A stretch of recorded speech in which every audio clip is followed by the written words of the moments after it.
100% agree. Everything there. Hey, the internet and somebody agreed. What is happening? Is this us? We got to quick. Don't agree. I think long hair is stupid. I think Pats are stupid. Oh, damn it. I hate you. Yeah, I hate you too. Oh, show's over. I'm quitting. Oh, me too. You're fired. I like Yu-Gi-Oh better. Too far. Yeah. Hey, listen to Cookout Podcast, episode 453. I'm Brando. I'm here with Ryan today. We're going to unravel the mystery of the mystery boosters. Now hit our theme song.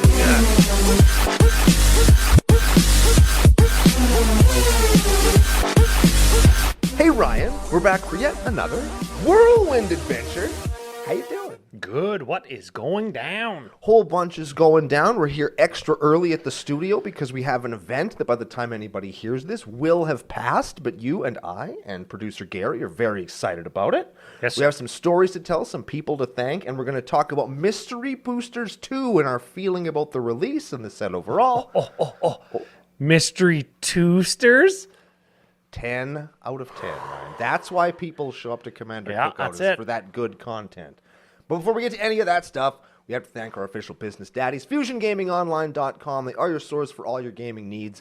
And we have to thank Pile of Bones Brewing Co. They're the second coolest thing to come out of Regina, and they are the official beer sponsor for CCO Sidewalk Slam Season 2, right here on YouTube. That's it. Yeah, big thanks to all of that.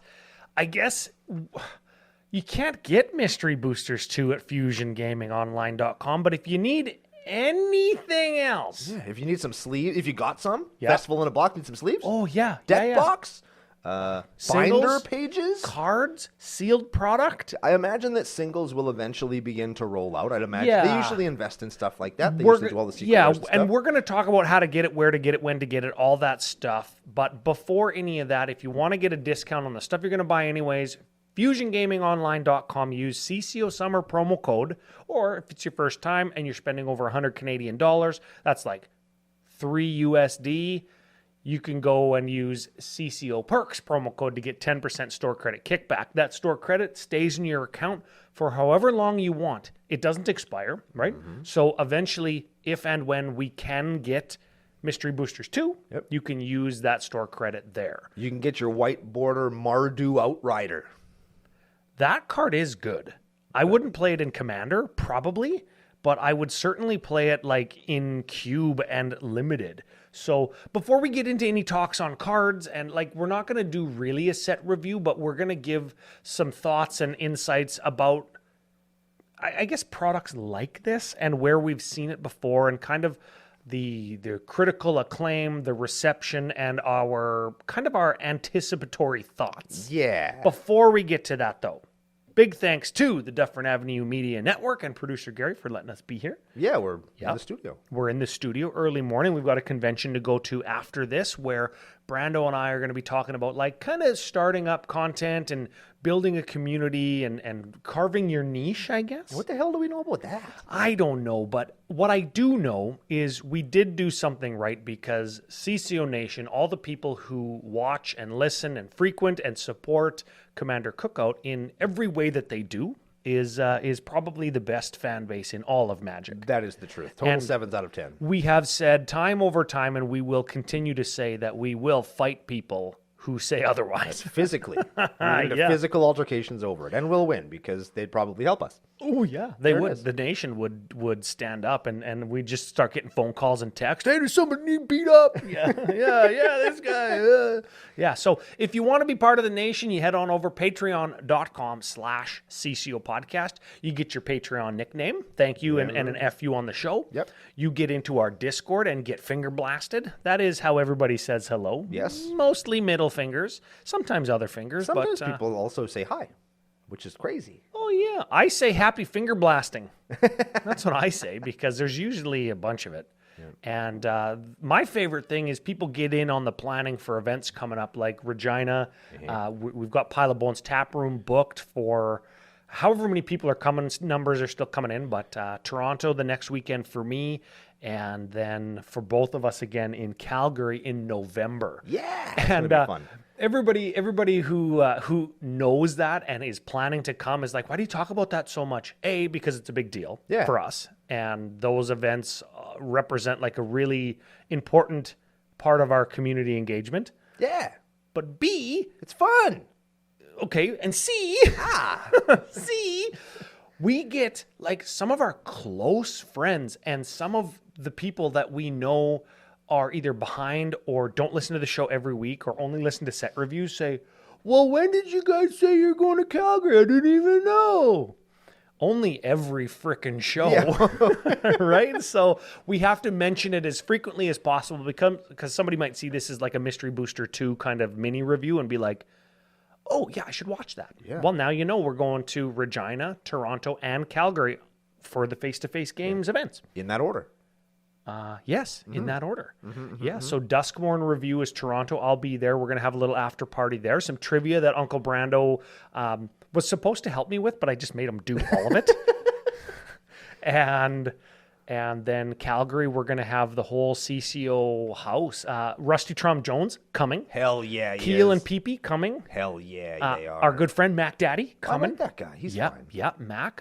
Sync guy said he's I thinking love about Sync Guy. driving. He might fly though because November and the mountains. Yeah, that gotta whole be thing. careful with that business. Yeah, so there's going to be a lot of people, and then all of the local CCO dude bros that usually drive with us to there. To there. Yes. Yeah, super fun, and man, I'm super excited. Producer Gary said he might want to come to some of these. That'd be fun. Yeah, we could actually even teach him how to play Magic. What? Yeah. Yeah. No, we could try. Yeah. Anything's worth a try. Oh, I'll try anything once. I'm a trisexual. Excellent. Yeah.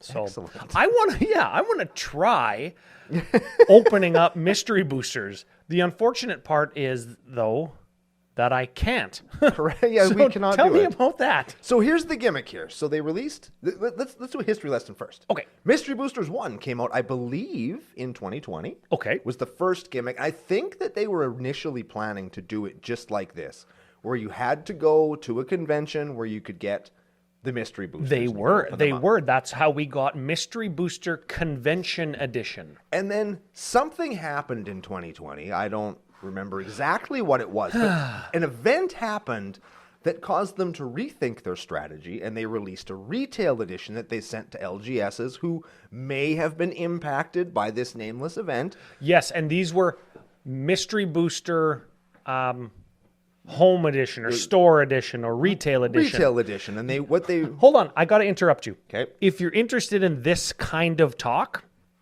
Commander History with Mac. He does all the research on this kind of thing to say, hey, this is when this happened. This is what else is going on in the world and in Magic at large to kind of give context as to why Mystery Booster 2 is the way that it is. Sure. Because of Mystery Booster 1. Look at that. And you can find that on the Commander Cookout media group YouTube page. Well, it's on commandercookout.com. You can find links to it because it's an audio-only podcast. Okay. And Mac just did a bunch of research like on treasures and stuff and their impact and how many treasures per set came out, like a whole bunch of like really cool info.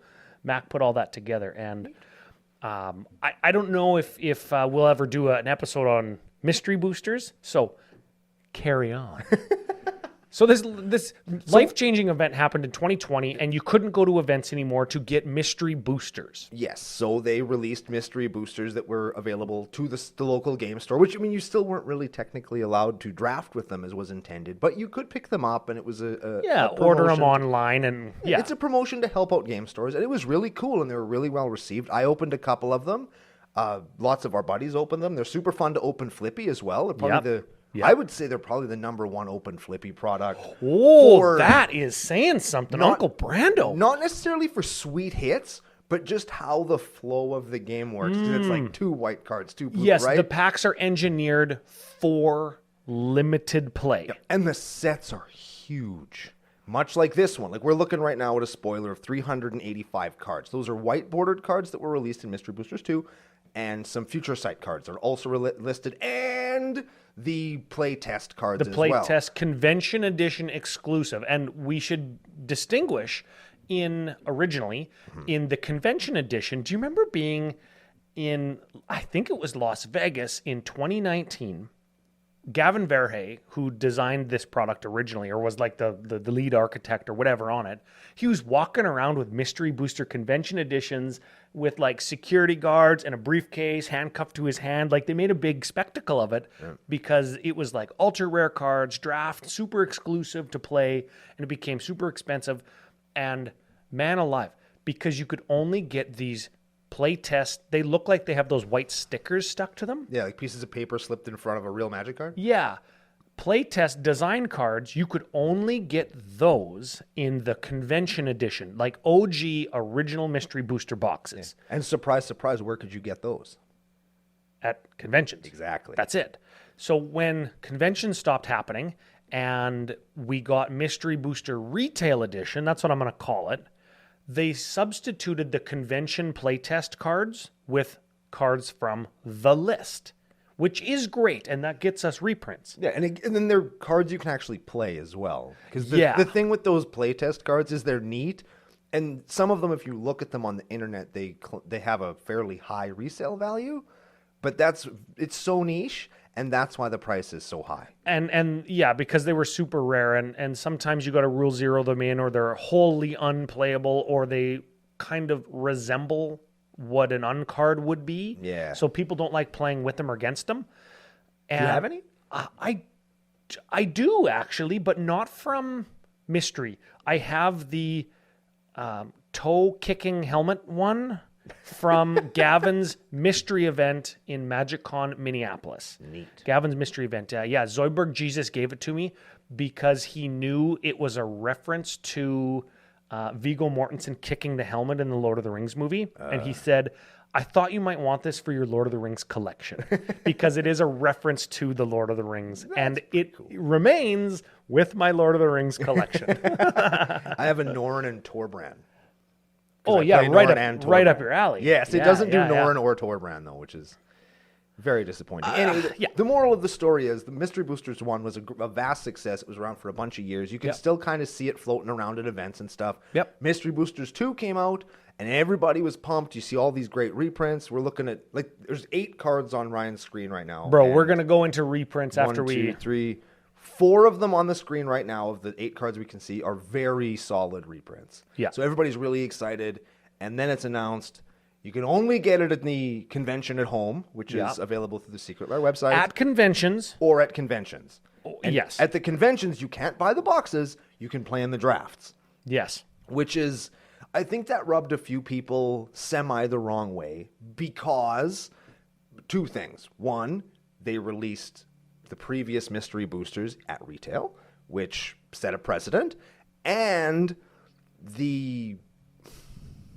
how can we say, the issues surrounding the limited print run of Secret Lair have maybe got some people's backs up over when they say we're going to release things in limited quantities on the Secret Lair website. And how do you mean? What do you mean?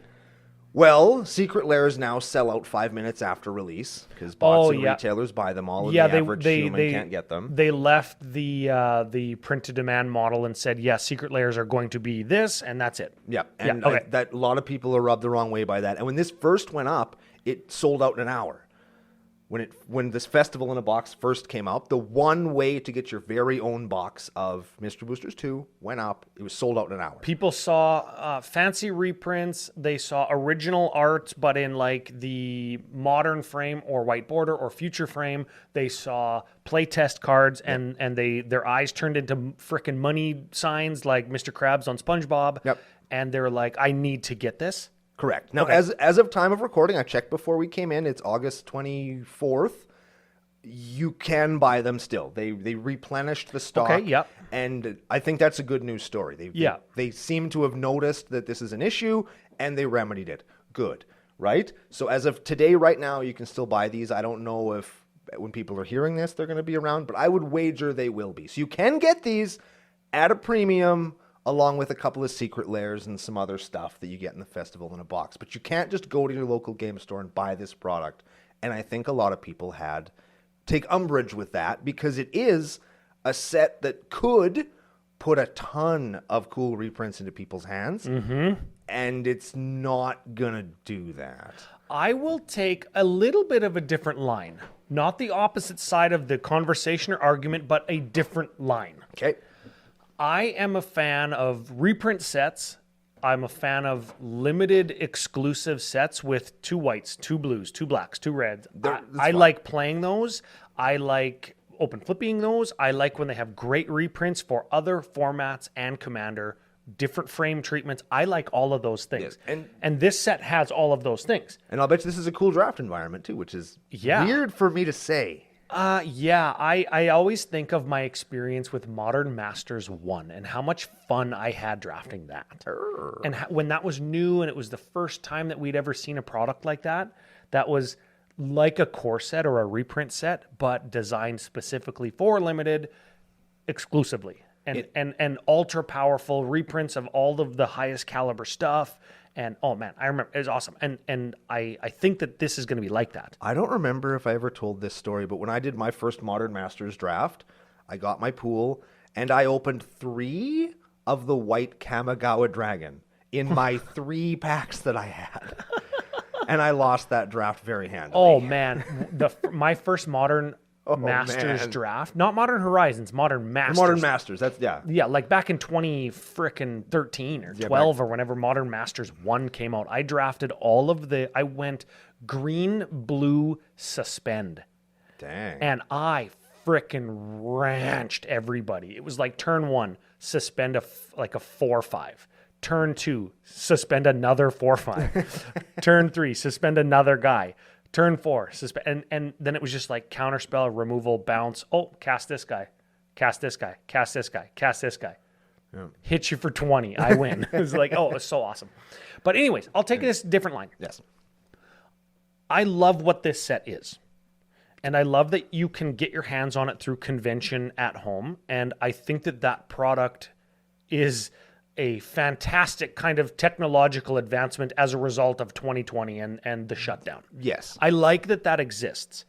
But at the same time, I like that too. At the same time, I also like ultra exclusive, convention only, like you have to be there, like this legendary thing that exists. Think of, and I know it's not all about me and my collection, but think of the really ultra expensive Sauron and Gandalf that I'm trying to collect. One from the Pro Tour, one from Regional Champ Top 8s. Sure. $2,000 Magic cards that were printed last frickin' year that I need for my collection. Right. These are some legendary Holy Grail type thing that you need to be there to get. Yep.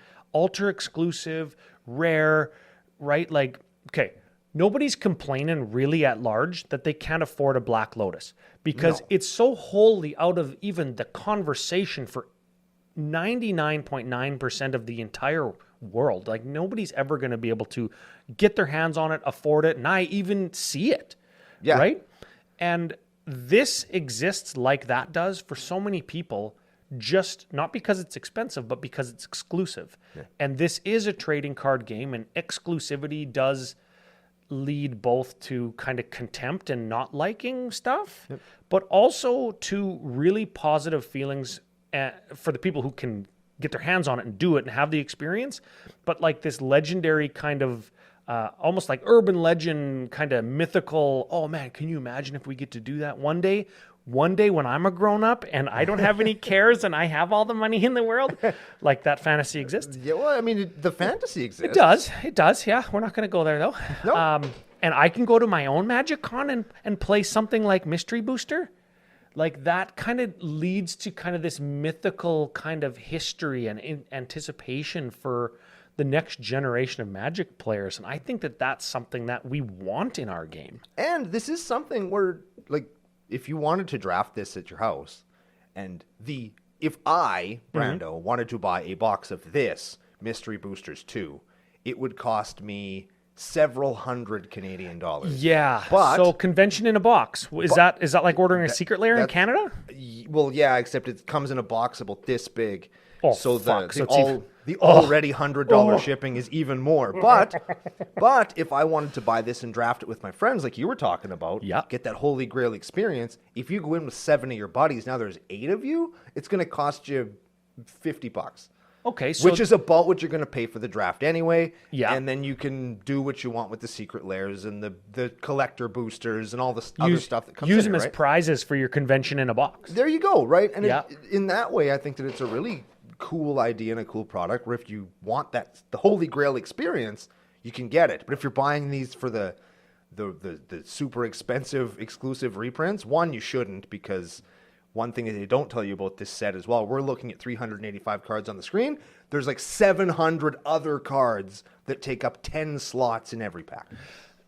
Yeah, okay. Important to note. So if I'm paying 40 to 50 for a draft, as I anticipate that I would, I'm not going to make my money back as if I was drafting something like Modern Horizons 3. Correct. Or like Commander Masters doing like a sealed deck for $100. Also correct. Okay. You're doing this for the fun. I read, now I should have read it before I came over to refresh myself, but each pack has one white border and one future sight border, and they go from common to uncommon, and then like maybe 1 or 2 times per box of boosters, you'll get a foil one of those things.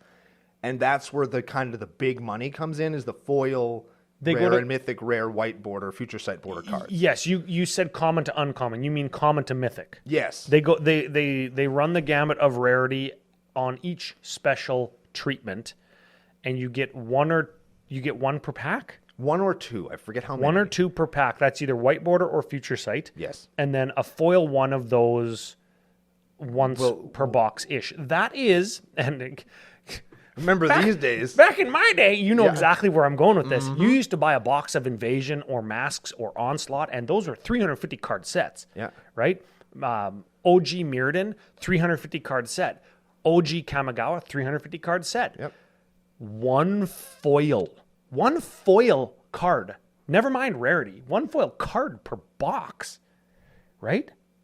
Like that. How do you like fucking that? That's why a foil frickin' Brainstorm from Masks is like however many $100. $600 or something. That's why a foil Tarmogoyf from Future Sight is still like mortgage payment type money. Yeah. Well, those were a little bit less rare, foily wise per set, but Jesus. It's also like it's a format defining card. But the point is, I'm just making the comparison. Huge set, very limited foil drop, and okay, sure, we'll get more foils in the mystery boosters, and we'll get foil commons that we draft. Sure. I'm not worried about that. I'm worried. Worried is the wrong word. I'm thinking like white border, Karn the Great Creator, card that very definitely has seen play across multiple formats, including its biggest format, Commander. yeah. Rare, white border treatment in foil. No, or That's freaking awesome. No, I don't know if they're gonna do would it be a bait and switch? Remember how when they did the white border sets, the foils of those sets had black borders? So are they gonna foil the white borders? Who knows? They might not. I don't know. Let us know in the comments, I guess. Have people gotten these into their hands yet? No. Not I yet. think they're debuting at Vegas.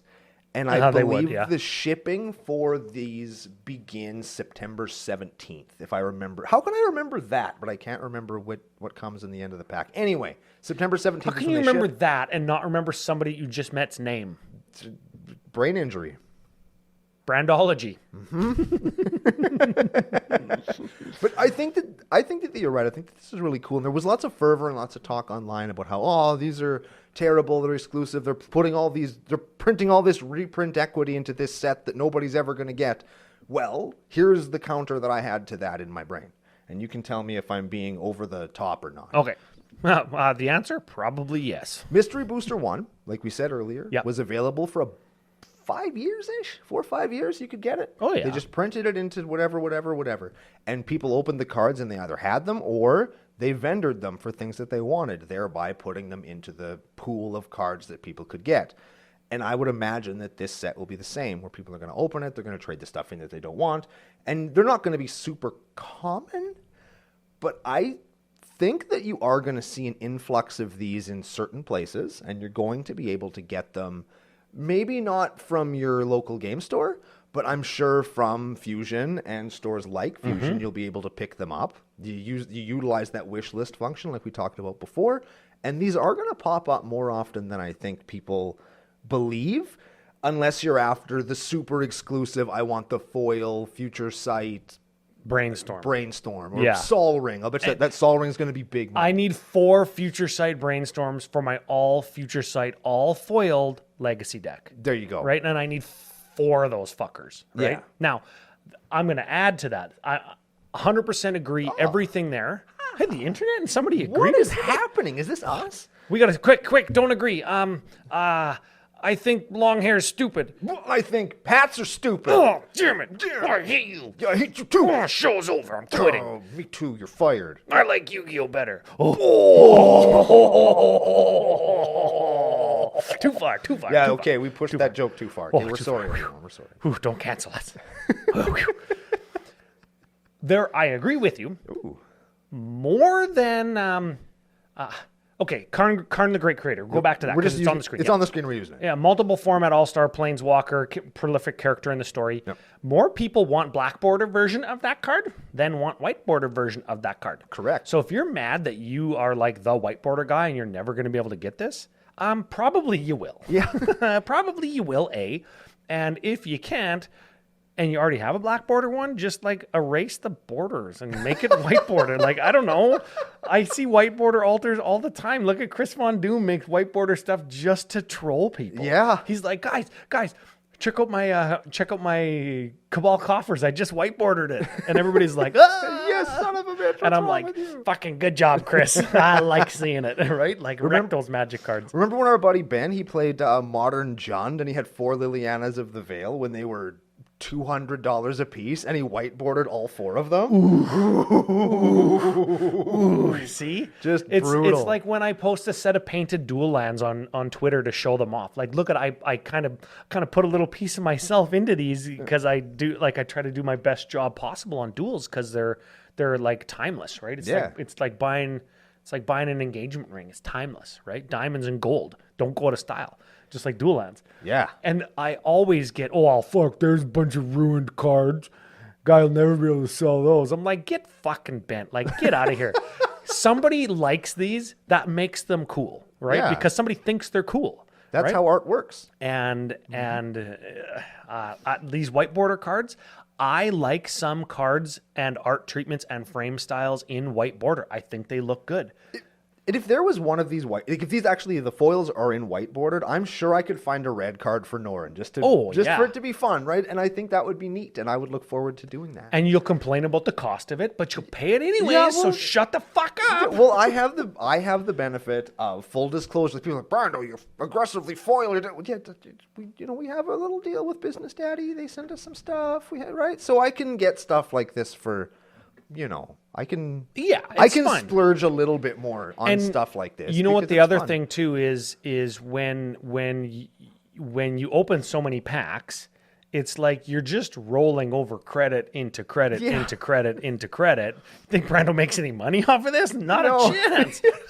I roll $300 into $30 into $0. But hey, you open up a textured foil though, and then you're at 300 again. Exactly. It's like easy. It's like you open up a foil Karn the Great Creator with white border, you sell it to a Chris Von Doom white border weeb. It's like, cha-ching, we did it, boys. We're going to get another box, and we're going to turn that into nothing. Yeah, you open up a Iona Shield of Amarian white border, you sell it to somebody who needs it for their cube. There you go. Right? That's why it's in there. And let's get into some cards here because, man, there is some bangers. There are some unless there's anything else you want to say about the set. Like I think the set is cool, and I know that there's lots of drama around about the exclusivity and how hard it is to get. But I mean, you can get it if you go in with your buddies and play it as intended. You can get it for not too many dollars. Yeah, and everybody knows about our attitude towards all of the product. Like, get what you want, don't get what you want. If you can't afford it, wait a little bit. Like, you can get some of it. Or if you know it's coming out in September, October, November, whenever Vegas is, October, like, maybe trade some cards in for credit or sell some stuff or like sell some cards. Like, these are collectible and tradable cards. And within our own little sphere, there is an economy that you can take advantage of, and sure, maybe that means one of your decks doesn't have like a mana crypt, Is that going to make your Magic life, that much worse if you want this experience? Nah. I don't think so. And think of that memory and the mythicness. Think of I always go back to the open flippy night where we had the Rubbermaid of booster packs, and we had dollar store repacks, and we had super packs and Amonkhet, and we opened up invocations, and we opened up shit, and I had to drink 2 beers in a row because it was double Autumn Willow right in a row in repacks. Right? I think of that, and I think, well, what did that night cost us in cards and beer and snacks? It's probably, like a $50 or $100 night for everybody, except whoever ended up getting double invocation booster box and got to keep them. That guy made out okay. That was Geoff. He traded the Blood Moon to me. Oh, good. So it's what did that cost us really? It's a memory you'll always have. Especially, it sounds corny, but they're priceless. And let me say one more thing before we should talk about a couple of cards. If you're real mad about this, if you're really angry, and you're just raging, okay, I advise you to stay mad. Oh. Yell at WotC, and maybe, just maybe, your anger will make them release them at retail, and then we all win. Mystery Booster 2 Retail Edition. But I'm not going to get mad about it. But if you're mad about it, go for it, because you're only going to benefit me. Just don't be so mad that it ruins your day. Or somebody else's. Yeah, that's ruin key. a multi-billion-dollar publicly traded corporation's day, because they don't have feelings and a personality. Yeah, they don't have a day. But people do. So just be kind. Yeah. Right. Yeah. I think that's a good. I like that. Be mean to WotC, but not the employees. Did we agree on something again? Yeah, I hate your shirt. Your shirt is ugly. Oh man, you got glasses. Oh, who's laughing now, fucker? Yeah. Where am I supposed to look now? I love that in a bunch of these reprints, we got art from sets where I had to go. Yeah, what the hell is this? What set is that from? And then lo and behold, you click on it, and it's 5th edition. And I'm like, 5th edition basics in white border? Man, among my favorite basics of all time. Dang. 5th edition was a wild time. I would love to talk about 5th edition on Commander history, because that's when art contracts moved from being WotC in-house employee artists to third-party contracts, and they changed payment structure. It was just a one-time commission instead of paying royalties on how many times the card was printed into packs. Right. And there was a whole big kerfluffle, and artists jumped ship and left, and some were okay, well, I recognize that this game is going to be profitable for me for a long time, and stayed. And that's how we got artists like Mark Teeden and Rob Alexander and Ron Spencer to stand the test of time. Yeah. And 5th edition is when all that started. And the 5th edition lands, even though it was a core set, reprint set, and all that stuff, white border set, they changed the art on many, many, many, many, many cards, including all new sets of basics in the Alpha, Beta, Unlimited, Revised, 4th, 5th, 6th edition line of basics that we are all kind of familiar with. Is that the first set where they did foils too? No. 7. First set that they did foils. Or first core set, I mean. That they did foils was, I think, 7th edition. It was the first core. The first set they did foils was Urza's something, but I think it was 7th edition that they did foils in the first time. Oh, I think that you're right. And they have bonkers prices because of the art things, right? Because you have it's the only time they printed them with this wacky art for some reason. Yeah. So man, so many great reprints in and we haven't even hit the Future Sight cards. We're just looking at the white border ones. And some of them are even just modern, not modern, but today's card, Archon of Emeria and Displacer Kitten I saw down here earlier. There's lots of old stuff that's coming, but lots of new stuff too. Yeah, Kenrith, Deafening Silence. That was a Stax card that came out in Eldraine or something. Path to Exile, always a welcome reprint, because that'll go down to $1 or $2 and always just steadily climb back up. Once they stop printing it, it starts going back up again. Although it never got as high as it used to be, much like Sol Ring, thank goodness. Mm-hmm. Remember when Sol Rings were $30? Oh man. Remember that? That was a messed up time, dude. Yeah. Displacer Kitten, Narset Parter of Veils. We got another Consider that says Surveil 1, draw a card on it. When Consider was first printed was before the templating or before Surveil got a word. Right. So it had all that text on it, and now it's just clean 2 lines, right? Yep. right? Just stuff like that. Paradoxical Outcome, great card for both Vintage and Commander. Oh, man. Culling the Weak, people play that one. Culling the Weak, great reprint. Yeah, Ritual. Bolus's Citadel white border actually looks good. I like the scrolly frame on top, like the legendary frame with like kind of the swoopy scrolls. I like that too. But in white border looks good. It actually does make it pop a little bit, which makes me sad because I'm not a big white border guy. But I mean, there's some stinkers in here. There's Mutilate. Oh no, Rat Colony in white border when somebody needs like 25 of those.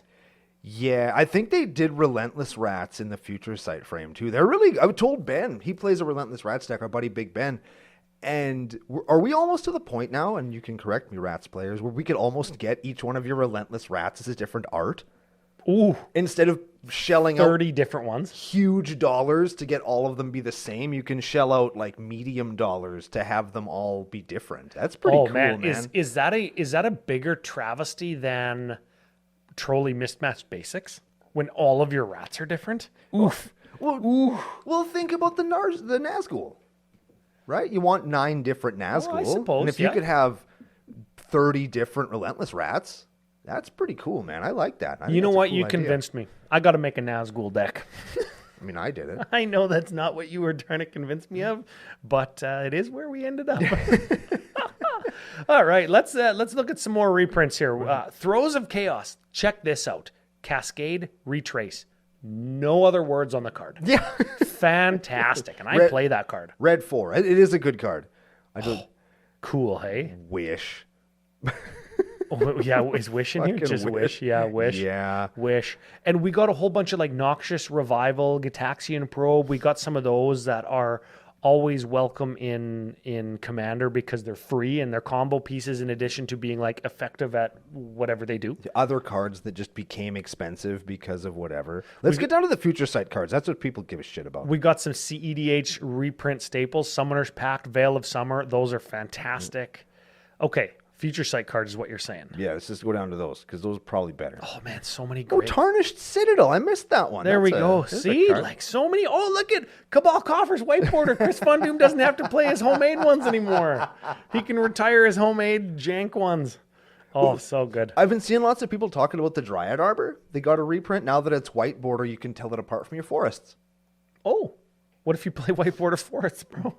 Then you get a black border Dryad Arbor. Oh. Jeez, man. Keep up. Oh, yeah. Come on. Okay, Dryad Arbor, the reason we can't play lands up front at competitive REL. The reason. Man, fuck that card. The white border snow-covered basics look good, and that makes sense just aesthetically in my mind. Yes. Yeah. I like that they included the full art waste as opposed to just a regular waist. Oh, that looks so good. Snow-covered waist in full art. Yeah. That looks really good. That looks like it's like ready to get framed because it got a white mat sitting in a frame. It's pretty dope. That looks freaking good. I like that. I love how the first Future Sight frame card is named the card named Future Sight. Future Sight in the Future Sight frame from Future Sight. Yes, that is freaking excellent. And they have like Hoodwink, which is really cool. They reprint Hull Breacher for whatever reason. I guess it's a modern or legacy card. Hey, why would they do that? I think it's a. Oh, it's confirmed. WotC, WotC, the people who control the Commander format, WotC is going to unban Hull Breacher. What?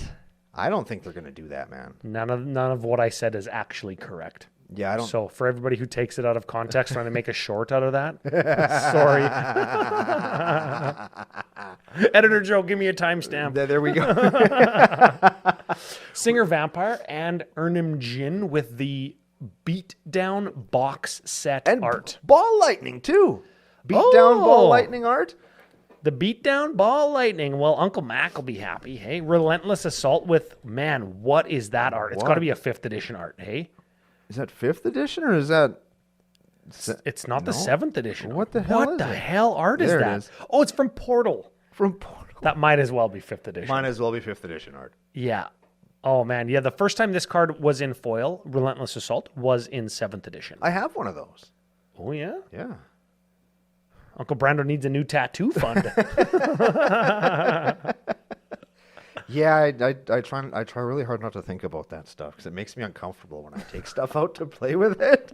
I try not to think about it. Oh man, hunting cheetah. That's got to be a Portal or 7th edition or 5th just a edition. We piece got a Hogak reprint in the modern or in the Future Sight frame with look at first time ever Future Sight frame hybrid mana symbol. I dig those. I also That's like cool. The multicolored spells with Hostage Taker where they got the gold border with the colored pips in them. I think the Future Sight frame is cool. We talked about that in our top 5 in 5 about best alternate arts. Oh yeah. Future Sight frame How do was you on remember there. that? But you can't remember somebody's frickin' name.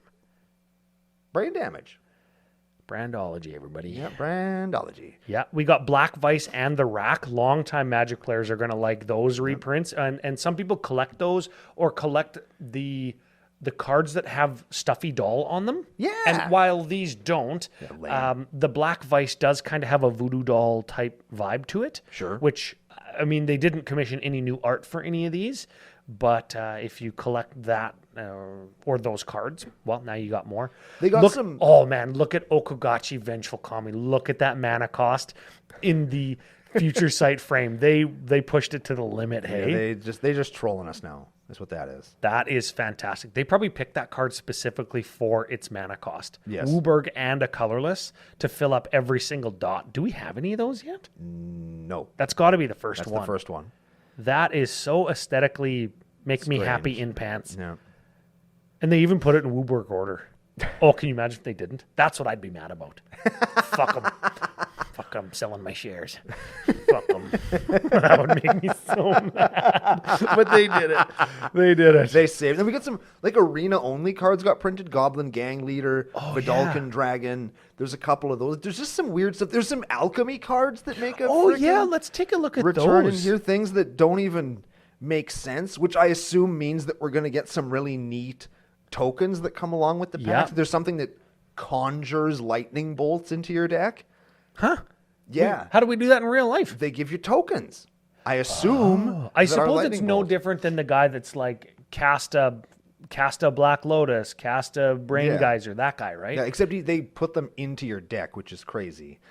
But I assume that they'll Oh probably man, print them. how does that work in Commander? Has the rules committee said? I'm assuming you just won't play them. I'm assuming they won't be legal in Commander. I hope that but- we can. I hope that we can, but I'm also the guy that hopes that we can play Chaos Orb. Chaos Confetti. Chaos Confetti. Ooh. Yeah, as a Yeah, okay, Lotus Petal. We got Soul Ring in the modern or Future Sight frame. Man, we got Static Orb from a good friend Brando. Yep. Walkie B for me. City- Rishadan Port for you. That's right. Tower of the Magistrates, another good one. We got foils.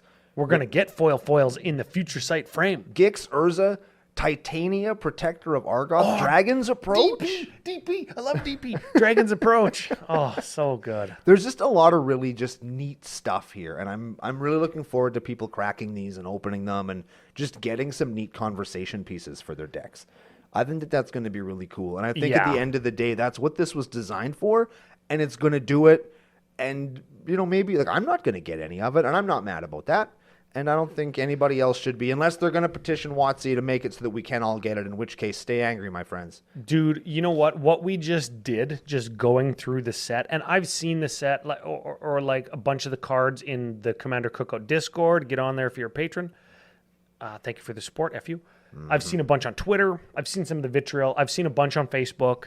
But going through all of it at once, we still got to do and experience the thing. Yeah. We still talked about old times. We still talked about 5th edition. Like, I'm looking at Zombie Master, and I'm like, that's the 5th edition specifically art for Zombie Master. And it doesn't exist anywhere else. Now we've got the Future Sight frame of it, and we'll be able to get that sucker in foil. And that's going to be so sick in zombie decks. Correct. And I play mono black zombies. Mono black or bust, right? Yeah. And I'm happy that this set exists. Old art on Doomsday, man. See, I can't Can't even be mad. I can't not stop looking and saying, Oh, look at that, look at that, look at that. There's so many cards that do Thassa's that. Oracle, Temporal Manipulation, Standstill. Man, there's so many. Show and tell? Facts. We got to stop. We got to stop. Yeah, we're just going to keep going. We're going to go forever. Got to stop. Big thanks to FusionGamingOnline.com. CCO Summer promo code is going to get you a discount on all of your gaming needs.